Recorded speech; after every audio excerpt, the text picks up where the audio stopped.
മറ്റു വാർത്തയിലേക്ക് 25ാം വാർഷികാഘോഷത്തിന്റെ ഭാഗമായി Malappuram Othayi Love Shore special school വിദ്യാർത്ഥികൾക്ക് നീന്തൽ പരിശീലനം സംഘടിപ്പിച്ചു.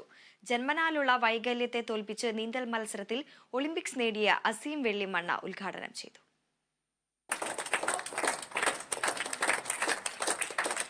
മാനസിക വെല്ലുവിളികൾ നേരിട്ട് സമൂഹത്തിൽ ഒറ്റപ്പെട്ട് കഴിയുന്ന ഭിന്നശേഷി കുട്ടികൾക്ക് കൈത്താങ്ങാവുകയാണ് Othayi Love Shore special school.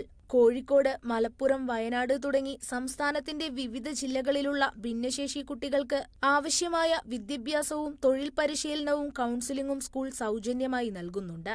ട്രസ്റ്റിന്റെയും സുമനസുകളുടെയും സഹായത്താലാണ് സ്ഥാപനങ്ങൾ നടന്നുപോകുന്നത്.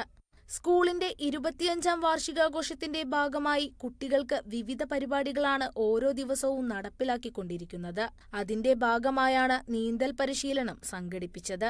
Love Shore institute for mentally challenged എന്ന് പറഞ്ഞ ഈ സ്ഥാപനങ്ങൾ കോഴിക്കോട്, മലപ്പുറം, വയനാട് ജില്ലകളിലായിട്ട് 600ഓളം ഭിന്നശേഷി മക്കൾക്ക് വിദ്യാഭ്യാസവും തൊഴിൽ പരിശീലനവും കൗൺസിലിംഗ്, തെറാപ്പി, ട്രീറ്റ്മെന്റ് തുടങ്ങിയ പല സംവിധാനങ്ങളും കൊടുക്കുന്ന ഒരു സ്ഥാപനമാണ്. നമ്മുടെ കുട്ടികൾക്ക് നീന്തൽ പഠിക്കാനുള്ള ഒരു അവസരം സൃഷ്ടിക്കുകയാണ്. അപ്പം നമ്മുടെ കുട്ടികൾ അധികവും പുഴവക്കത്തും മറ്റു വെള്ളത്തിൻ്റെ അടുത്തൊക്കെ സ്ഥിരതാമസമാക്കിയ ഈ ചാലിയാർ പുഴയോട് ചേർന്നുള്ള ഒരുപാട് മക്കളുണ്ട്. പല ഘട്ടങ്ങളിലും പുഴയിലേക്ക് പോകുമ്പം വെള്ളം ഒരു അപകടമായി അവർക്ക് മാറാറുണ്ട്. അതുകൊണ്ട് തന്നെ നല്ല രീതിയിൽ നീന്തൽ പഠിപ്പിക്കാനുള്ള ഒരു അവസരമായി ഒരു പീരീഡ് ഞങ്ങൾ ഏറ്റെടുത്തിരിക്കുകയാണ്.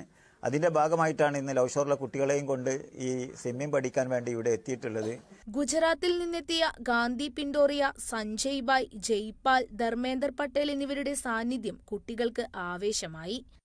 Kerala Vision News, Malappuram.